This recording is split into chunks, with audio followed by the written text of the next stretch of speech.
최근에 국민의힘 행보를 보고 국힘 중진이 이런 말을 했습니다. 이제는 되돌아갈 수도 없게 되었다. 국민의힘이 도착하는 종착역은 정당 해산역이 될 수 있다. 그럼에도 되돌아갈 수도 없어서 자괴감이 든다라고 말했습니다. 정해진 규칙과 절차를 어긴 개헌 발령도 문제지만 경호처의 행태는 민주주의의 근간을 흔들고 있습니다. 윤석열이 관저 안에서 얼마나 버틸지는 모르겠지만 윤석열이 체포, 구속되는 그날까지 대한민국이 겪게 될 사회 혼란과 비용과 상처가 어느 정도 중대하고 심각해지는지 윤석열과 경호처와 국민의힘은 알고 있을까요? 자신들의 책임감 없는 행태로 인해서 민주주의의 근간이 흔들리고 있다는 것을 과연 관심이나 있을지 모르겠습니다. 오늘도 이런 버러지들에게 막대한 세금이 사용되고 있습니다. 윤석열이 경호처를 앞세워서 체포를 무력화시킨 일은 단순한 일이 아니죠. 그냥 경호처장이 혹은 경호처 차장이 윤석열에 대한 충성심이 뛰어나서 오버한 것이다, 이렇게 간단하게 치부할 일이 아니라는 것이죠. 왜냐하면 경호처가 국가기관이고 경찰, 공수처도 국가기관이라는 이야기입니다.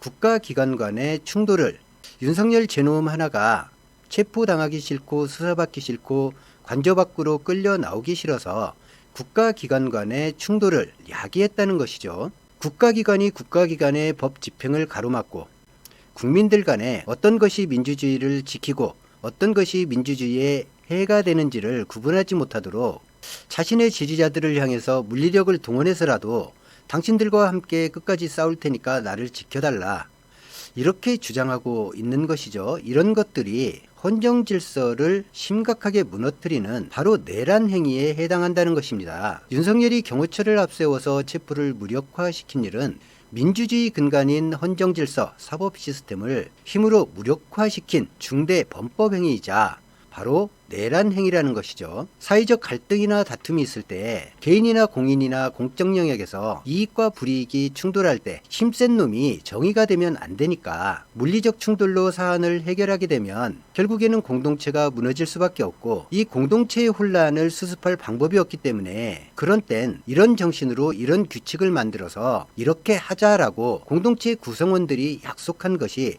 헌법이고 사법 질서입니다. 대한민국은 민주공화국이고 주권은 국민에 있다는 대전제 아래서 헌법이 만들어졌죠. 우리나라는 대의 민주주의를 채택하고 있지만 대의라고 하는 것은 국민들의 의사를 대신해라, 국민들의 뜻을 반하지 말고 국민들 의사를 대신해서 이 나라를 잘 이끌어봐라 라고 위임을 해준 것을 대의 민주주의라고 합니다. 그런데 일부 몰지각한 자들은 이렇게 생각을 하죠. 맡겼으니까 내 맘대로 하는 것이 대의 민주주의다 라고 생각을 합니다. 이런 몰상식한 생각을 하는 사람들이 어떤 정점의 위치에 서게 될 때까지 제대로 우리 국민들이 알기가 어렵다라는 것이죠.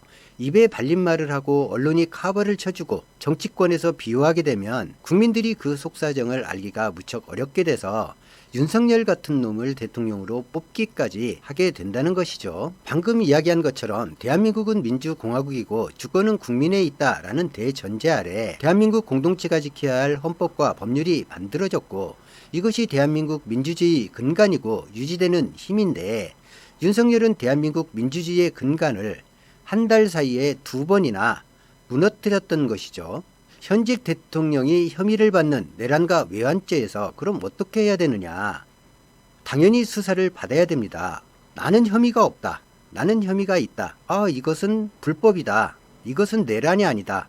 이런 것들은 개인이 정의하는 것이 아니고 사법당국, 사법 절차에 따라서 판단되어져야 하는 것입니다. 개중에는 억울할 수도 있고 개중에는 뜻밖의 좋은 소식을 가져올 수도 있습니다. 하지만 불법적인 혐의가 있을 때 그것을 개인의 판단 영역에 두지 않고 공적인 영역에서 시스템에 따라 판단을 받도록 하는 것, 그 자체가 민주주의가 유지되고 그 안에서 우리 공동체가 함께 살아갈 수 있는 근간이 마련되는 것이죠. 굉장히 중요한 부분은 결론적으로 이 수사가 진행이 되고 실체적 진실이 밝혀지고 거기에 대한 법의 작동이라는 것을 이런 식으로 임의로 판단해 가지고 이 영장을 우리가 봤을 때는 아닌 것 같다, 이것은 불법인 것 같다, 그래서 이 영장을 우리는 받아들일 수 없다는 식으로 취사 선택하게 될 수 있다면 그러면 어떤 일이 일어날까요? 힘센 사람, 돈 많은 사람, 그런 사람들은 아무도 사법적 판단을 받을 이유가 없습니다. 경찰이든 검찰이든 공수처든 어디든지 이 사람들을 처벌할 방법이 없습니다. 돈으로 많은 용역들을 사서 막아버리면 그만이고 심지어는 먼저 공격해버릴 수도 있겠죠. 그렇게 되면 민주주의는 그냥 무너지는 겁니다. 힘센 놈들이 자기 판단에 의해서 이것은 죄다 아니다, 이것은 불법이다 아니다 이렇게 결정하게 되는 순간, 그리고 국가기관의 법 집행을 물리력으로 막아서는 순간 대한민국의 민주주의는 그 자체로 무너지게 되는 것이죠. 민주주의가 무너지는 가장 기본적인 것이 사법 질서가 무너지는 것입니다. 사법 질서가 무너진다라고 하는 것 무척 두려운 일이죠. 여러분은 사법 질서에 대항할 수 있는 힘이 있나요? 아마 저를 포함해서 국민의 99.999%는 사법 질서에 대항해서 내가 곧 정의이고 내가 곧 법이고 내가 불법이라고 이야기하면 그것이 불법이고 내가 합법이다라고 이야기하면 그것이 합법이다 이렇게 주장하고 멋대로 살 수 있는 사람이 없을 것입니다. 0.0001% 정도에 불과한 자들이 권력을 손에 넣었다는 이유로 그것을 마음대로 자기 사유물인 양 사용하려고 하고 그 가까이에서 그 권력 부스러기를 주워먹는 자들이 당연하게 그렇게 해야 한다고 인식하는 순간, 그것이 이 사회에서 용인되는 순간 대한민국 민주주의는 그대로 무너진다는 것이죠. 그래서 그 각자가 정치적으로 취사 선택을 하게 된다면 이 나라는 하나로 유지될 수가 없게 됩니다. 자, 지금은 윤석열의 체포영장 집행이 실패했다는 문제입니다. 그러면서도 윤석열이나 경호처는 정당한 방어권을 행사했다는 듯이 이야기하고 있죠. 국민의힘은 이것을 편들고 있습니다. 오히려 법을 집행하려고 했던 공수처를 나무라고 있죠. 자, 그렇게 된다면 헌법재판소에서 윤석열을 파면한다고 해서 그것을 국민의힘이나 윤석열이나 경호처가 받아들일까요? 그럼 받아들이지 않는다면 또 어떻게 될까요? 이런저런 이유를 댈 수 있지 않겠습니까? 헌법재판소 재판관 구성이 이렇게 됐다. 그래서 이것은 불합리하다. 그러면서 안 받아들이면 그때 또 이렇게 물리적으로 충돌을 해야 하나요? 그때는 지금처럼 가벼운 물리적 충돌이 아니라 정말로 심각한 국가기관 간의 물리적 충돌이 발생할 수 있고, 그러면 다수의 사상자가 발생할 수 있고, 또 지지 세력이 나누어서 대치하고 있는 이런 상황에서 어느 정도 대규모 피해가 발생할지 아무도 가늠할 수도 없고 상상할 수도 없죠. 자기 편이라고 생각되는 지지자들을 계속해서 두둔할 것이고 부추길 것이고, 그에 따라서 군중들은 움직일 수밖에 없지 않겠습니까? 그것이 남미에서 보는, 아프리카에서 보는, 중동 국가에서 보는 내전 상황입니다. 이런 짓을 지금 윤석열이 하고 있으면서도 자신이 마치 그러지 않고 있느냐, 자신은 정당한 대통령으로서의 어떤 행위를 하고 있는 것처럼 경호처는 당연히 그런 대통령을 어떤 수단 방법을 가리지 않고서라도 경호해야 한다고 하는 이런 어처구니없는 상황이 지금 벌어진 것이고, 앞으로도 벌어질 가능성이 있다는 것이 정말로 참담한 상황이고 민주주의의 위기를 가져오고 있다, 그런 이야기입니다. 어떤 분들은 윤석열 체포 불발 상황을 보고 아주 기뻐하면서 의기양양해야 하는 그런 모습을 보여줍니다. 정말 답답한 상황이죠. 자신이 살고 있는 나라의 국법 질서가 무너지는 이런 처참한 상황에 기뻐하고 즐거워하고 춤을 춘다. 이걸 어떻게 받아들여야 할까요? 사법부가 발부한 영장, 그 영장으로도 내란죄 혐의점이 있는 대통령을 체포할 수 없다. 그것이 우리나라의 법 질서이다. 그것이 당연하다.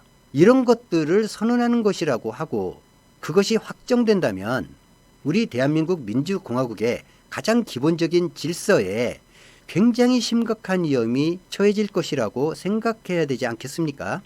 이젠 어떤 법원의 영장도 어떤 법원의 결정도 임의적으로 정치적으로 판단을 해가지고 각각이 정치적으로 자기 유리한 쪽으로 판단을 해가지고 그것을 취사 선택해서 그것을 거절할 수 있다는 것으로 보여질 수 있기 때문이죠. 왜냐하면 대통령이라고 하는 자가 그것을 정당하다고 하는데 일반 국민들은 그것이 잘못된 것이다라고 이야기할 수 있을까요? 설마 하면서도 대부분의 국민들은 이렇게 생각했죠. 설마 체포영장을 받겠냐? 법원이 구체적으로 경호처가 제시하고 있는 법 조항이 해당되지 않는다고까지 밝혔는데 설마 체포영장을 받겠냐. 법원에서 그렇게 발부한 건데 그렇게들 다들 생각을 했죠. 아마 공수처에서도 그렇게 생각을 대부분 했을 것입니다. 약간의 충돌은 있겠지만 결국에는 경호처가 물러설 것이다 라고 생각하고 갔는데 200여 명 이상이 스크럼을 짜고 가로막고 버스를 동원해서 길을 막아놓고 팔짱을 끼고 막을 거라고 아무도 생각을 못했죠. 생각을 못하는 것이 정상적인 민주주의 국가입니다. 거기까지 생각을 못했다고 사실 나무랄 수는 없는 것이죠. 윤석열이라고 하는 희대의 미친놈과 그 미친놈을 주군이라면서 따르는 또라이 미친놈이 경호처에 있기 때문에 벌어진 일이지 정상적으로 작동되는 민주주의 대한민국이라면 결코 그런 일이 벌어질 수 없는 것이죠.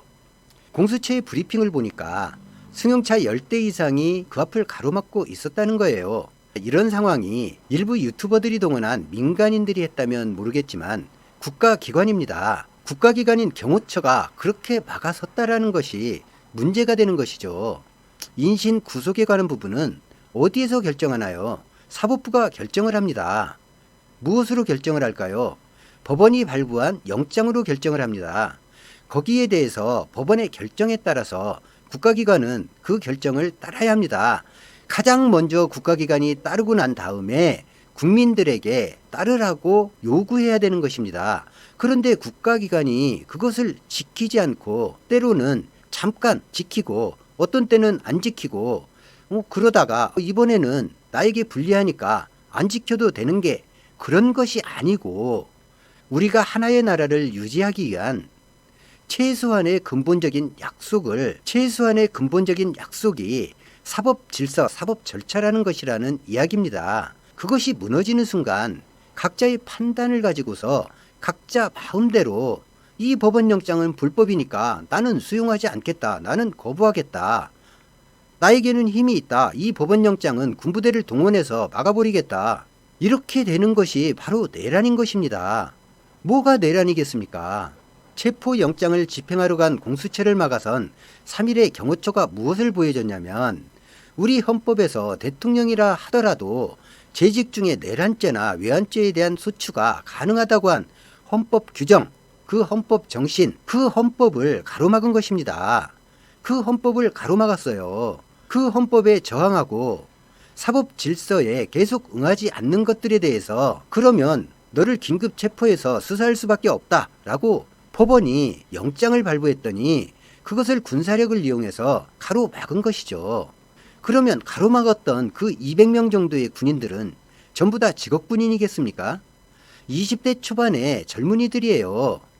국방의 의무를 다하려고 국가를 지키고 국민의 명령에 따라서 지키러 간 그 젊은이들인데 윤석열이나 경호처 수뇌부의 그릇된 판단과 사적 이익을 위해서 그들이 지금 현행범으로 체포될 수도 있는 그런 위기에 처해버렸습니다. 만약에 현행범으로 체포돼서 그 젊은이들이 처벌을 받게 된다면 그 사람들의 인생은 누가 책임질 수 있겠어요? 자랑스러워하라고, 평생 자랑스러워하라고 그 젊은이들한테 경호처장이나 윤석열이 얘기할 수 있겠습니까? 그 젊은이들이 명령이 내려왔으니까 가로막기는 했는데 그 당시나 지금이나 얼마나 두려울까요? 많이 두렵지 않겠습니까? 윤석열에게 적용하고 있는 죄가 내란죄입니다. 일반적인 죄가 아니잖아요. 내란죄 혐의자를 보호하기 위해서 가로막은 그런 상황이에요. 얼마나 두렵겠어요. 그 젊은이들이 공수처를 대처한 게 아닙니다. 눈으로 보이는 것은 공수처를 대처한 것이지만 실질적으로는 대한민국의 법질서에 대항해서 그것을 가로막기 위해서 저 200명이 대치한 것이죠. 누가 저 200명을 대한민국이라는 민주공화국 법질서와 대치해서 그렇게 내몰 수 있는 권한이 있습니까? 우리 헌법질서에서는 그런 권한을 누구에게도 준 적이 없습니다. 그리고 그 누구에게도 앞으로 주지 않을 것입니다. 그런 일들이 어떻게 벌어질 수 있는지 국회에 군부대가 출동을 해서 유리창을 깨고 들어가는 것만큼이나 적정선이라는 게 있지 않습니까? 어디까지는 해도 어느 정도 용인이 되고 그 이상을 넘으면 근간이 흔들리니까 하면 안 되는 것, 그것을 적정선이라고 하죠. 이 나라가 법에 따라서 질서에 따라서 유지되고 운영된다는 것, 물론 거기에 대해서 이견이 있을 수도 있고 반론이 있을 수도 있습니다. 각자 사정이 조금씩 다르니까요.